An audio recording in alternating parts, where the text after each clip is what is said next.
ಪದವಿ ಪೂರ್ವ ಶಿಕ್ಷಣ ಇಲಾಖೆ 2025-26ನೇ ಸಾಲಿನ ರಾಜ್ಯ ಮಟ್ಟದ ಕ್ರೀಡಾಕೂಟ ಡಿಸೆಂಬರ್ 21 ಮತ್ತು 22ರಂದು ನಗರದ ಕೆ.ಎಚ್. ಪಾಟೀಲ ಜಿಲ್ಲಾ ಕ್ರೀಡಾಂಗಣದಲ್ಲಿ ಜಿಲ್ಲಾಡಳಿತ, ಜಿಲ್ಲಾ ಪಂಚಾಯತ್, ಪದವಿ ಪೂರ್ವ ಶಿಕ್ಷಣ ಇಲಾಖೆ, ರಾಜ್ಯ ಪದವಿ ಪೂರ್ವ ಮಹಾವಿದ್ಯಾಲಯಗಳ ನೌಕರರ ಸಂಘ ಸೇರಿ ವಿವಿಧ ಸಂಘಗಳ ನೇತೃತ್ವದಲ್ಲಿ ಪದವಿ ಪೂರ್ವ ಕಾಲೇಜು ವಿದ್ಯಾರ್ಥಿಗಳ 2025-26ನೇ ಸಾಲಿನ ರಾಜ್ಯ ಮಟ್ಟದ ಟೆನ್ನಿಕ್ವಾಯ್ಡ್ ಪಂದ್ಯಾವಳಿ ಡಿಸೆಂಬರ್ 20ರಿಂದ 22ರವರೆಗೆ 3 ದಿನಗಳ ಕಾಲ ಹಮ್ಮಿಕೊಳ್ಳಲಾಗಿದೆ ಎಂದು ಡಿಡಿಪಿಯು ಸಿದ್ದಲಿಂಗ ಬಂಡು ಮಸನಾಯಕ ಹೇಳಿದರು. ನಗರದಲ್ಲಿ ಗುರುವಾರ ಸುದ್ದಿಗೋಷ್ಠಿಯಲ್ಲಿ ಈ ಕುರಿತು ಮಾತನಾಡಿದರು. ಸುದ್ದಿಗೋಷ್ಠಿಯಲ್ಲಿ G N Kurtakoti, M G Kattimani, Ashoka Angadi, S S Somannavar, G S Shirsi, Y C. Patil, B G Giritimmannavar, Dattaprasanna Patil ಸೇರಿ ಇತರರು ಇದ್ದರು. ಶಾಲಾ ಶಿಕ್ಷಣ ಇಲಾಖೆ ಪದವಿ ಪೂರ್ವ ಬೆಂಗಳೂರು, ಉಪನಿರ್ದೇಶಕರು ಶಾಲಾ ಶಿಕ್ಷಣ ಇಲಾಖೆ ಪದವಿ ಪೂರ್ವ ಗದಗ, ಜಿಲ್ಲಾ ಪದವಿ ಪೂರ್ವ ಕಾಲೇಜುಗಳ ಪ್ರಾಚಾರ್ಯರ ಸಂಘ, ಕರ್ನಾಟಕ ರಾಜ್ಯ ಪದವಿ ಪೂರ್ವ ಮಹಾವಿದ್ಯಾಲಯಗಳ ನೌಕರರ ಸಂಘ ಧಾರವಾಡ, ಜಿಲ್ಲಾ ಘಟಕ ಗದಗ, ಕರ್ನಾಟಕ ರಾಜ್ಯ ಪದವಿ ಪೂರ್ವ ಕಾಲೇಜುಗಳ ಉಪನ್ಯಾಸಕರ ಸಂಘ ಜಿಲ್ಲಾ ಘಟಕ ಗದಗ, ದೈಹಿಕ ಶಿಕ್ಷಣ ಉಪನ್ಯಾಸಕರ ಸಂಘ ಜಿಲ್ಲಾ ಘಟಕ ಗದಗ, ಪದವಿ ಪೂರ್ವ ಶಿಕ್ಷಣ ಇಲಾಖೆಯ ಬೋಧಕೇತರ ಸಂಘ ಜಿಲ್ಲಾ ಘಟಕ ಗದಗ ಇವರೆಲ್ಲರ ಸಂಯುಕ್ತ ಆಶ್ರಯದಲ್ಲಿ 2025 ಮತ್ತು 26ನೇ ಸಾಲಿನ ಪದವಿ ಪೂರ್ವ ಶಿಕ್ಷಣ ಇಲಾಖೆ ವಹಿಸಿರುವ ರಾಜ್ಯ ಮಟ್ಟದ ಕ್ರೀಡಾಕೂಟವನ್ನು ಗದಗದಲ್ಲಿ ಆಯೋಜಿಸಲಾಗಿದೆ.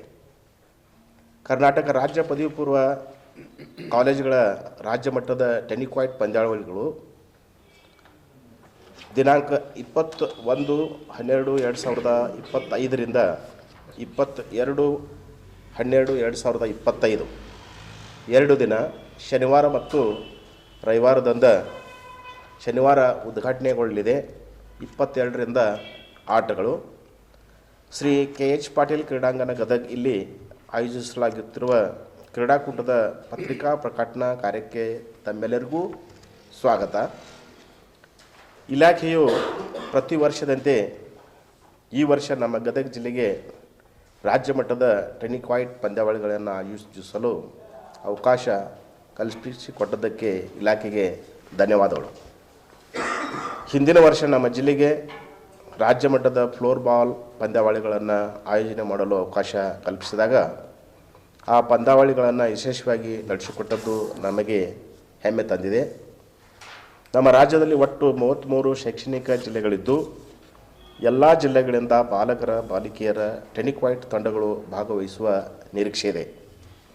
ಬೇರೆ ಬೇರೆ ಜಿಲ್ಲೆಗಳಿಂದ ಬಂದಂಥ ತಂಡಗಳು 20/12/2025ರಂದು ಮಧ್ಯಾಹ್ನ 4 ಗಂಟೆಯ ಒಳಗಾಗಿ ಶ್ರೀ ಕೆ.ಎಚ್. ಪಾಟೀಲ್ ಜಿಲ್ಲಾ ಕ್ರೀಡಾಂಗಣ ಗದಗದಲ್ಲಿ ನೋಂದಾಯಿಸಲು ವ್ಯವಸ್ಥೆ ಮಾಡಲಾಗಿದೆ. ವಿದ್ಯಾರ್ಥಿಗಳು ನೋಂದಾಯಿಸಿದ ನಂತರ ಬಾಲಕ ಮತ್ತು ಬಾಲಕಿಯರಿಗೆ ಗದಗ ವಿವಿಧ ವಸತಿ ನಿಲಯಗಳಲ್ಲಿ ಪ್ರತ್ಯೇಕ ವಸತಿ ವ್ಯವಸ್ಥೆಯನ್ನು ಮಾಡಲಾಗಿದೆ. ಅದರಲ್ಲಿನೂ ಅತ್ಯಂತ ಪ್ರಮುಖವಾದಂಥದ್ದು ಅಂತಂದರೆ APMC ನಮ್ಮ ಕೆ.ಎಚ್. ಪಾಟೀಲ್ ಸಭಾಭವನ, ಮತ್ತೊಂದು ತೋಂಟದಾರ್ಯ ಕಲ್ಯಾಣ ಮಂಟಪವನ್ನು ಪ್ರಾಮುಖ್ಯತೆ ಕೊಟ್ಟು ನೀಡಿ ತೆಗೆದುಕೊಳ್ಳಲಾಗಿದೆ.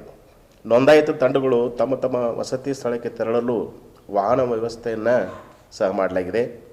ಬಾಲಕ ಮತ್ತು ಬಾಲಕಿಯರಿಗೆ ಬೇರೆ ಬೇರೆ ವಸತಿ ನಿಲಯಗಳನ್ನು ನಿಗದಿಪಡಿಸಿದ್ದು ಅವುಗಳ ಮಾಹಿತಿಯನ್ನು ನೋಂದಣಿ ಸ್ಥಳದಲ್ಲಿ ಒದಗಿಸಲಾಗಿದೆ. ವಸತಿ ನಿಲಯಗಳಲ್ಲಿ ಎಲ್ಲ ವಿದ್ಯಾರ್ಥಿನಿಯರಿಗೆ ಮೂಲ ಸೌಲಭ್ಯಗಳನ್ನು ಒದಗಿಸಲಾಗಿದೆ. ಪ್ರತಿನಿತ್ಯ ವಸತಿ ನಿಲಯದಿಂದ ಕ್ರೀಡಾಂಗಣಕ್ಕೆ ಬಂದು ಹೋಗುವ ಸೂಕ್ತ ಸಾರಿಗೆ ವ್ಯವಸ್ಥೆಯನ್ನು ಒದಗಿಸಲಾಗಿದೆ. ರಾಜ್ಯದ ವಿವಿಧ ಜಿಲ್ಲೆಗಳಿಂದ ಆಗಮಿಸಿದ ಬಾಲಕಿಯರ ತಂಡ ಹಾಗೂ ಟೀಮ್ ಮ್ಯಾನೇಜರ್ಗೆ ಲಘು ಉಪಹಾರ ಮತ್ತು ಊಟದ ವ್ಯವಸ್ಥೆಯನ್ನು ಸಹಿತ ಮಾಡಲಾಗಿದೆ. ಈ ಕಾರ್ಯಕ್ರಮದ ಉದ್ಘಾಟನೆ ನಿಯಮಾನುಸಾರ ಎಲ್ಲರನ್ನೂ ಅಂದರೆ ಜಿಲ್ಲೆಯ ಉಸ್ತುವಾರಿ ಸಚಿವರನ್ನು, ಎಲ್ಲ ಕ್ಷೇತ್ರದ MLAಗಳನ್ನು MLC ಅವ್ರನ್ನ ಹೊರಟ್ಟಿ ಅವ್ರನ್ನ ಈ ಆಮಂತ್ರಣ ಪತ್ರಿಕೆಯಲ್ಲಿ ಆ ಎಲ್ಲ ಗಣ್ಯಮಾನ್ಯರ ಹೆಸರುಗಳನ್ನ ತಿಳಿಸಿದಂಥವ್ರನ್ನ ಎಲ್ಲರನ್ನೂ ಆಹ್ವಾನಿಸಲಾಗಿದೆ. ಹೆಚ್ಚಿನ ಮಾಹಿತಿಗಾಗಿ ಆಮಂತ್ರಣ ಪತ್ರಿಕೆಯನ್ನು ಸಹಿತ ಅವರೆಲ್ಲರಿಗೂ ಒದಗಿಸಿದ್ದೀವಿ. ಈ ಪತ್ರಿಕಾಗೋಷ್ಠಿಯಲ್ಲಿ ನಮ್ಮ ಜಿಲ್ಲೆಯ ಹಿರಿಯ ಪ್ರಾಂಶುಪಾಲರಾದಂಥ ಶ್ರೀ GN ಕುರ್ತಿಕೋಟಿ ಅವರು ಭಾಗವಹಿಸಿದ್ದಾರೆ. ನಮ್ಮ ಜಿಲ್ಲೆಯ ಪ್ರಾಚಾರ್ಯರ ಸಂಘದ MC ಕಟ್ಟಿಮನಿ ಅವರು ಬರಬೇಕಾಗಿತ್ತು, ಏನೋ ಅನಿವಾರ್ಯ ಕಾರಣದಿಂದ ಅವರು ಕಾಲೇಜ್ ಕೆಲಸದಿಂದ ಬಂದಿಲ್ಲ, ಬರ್ತಾರೆ.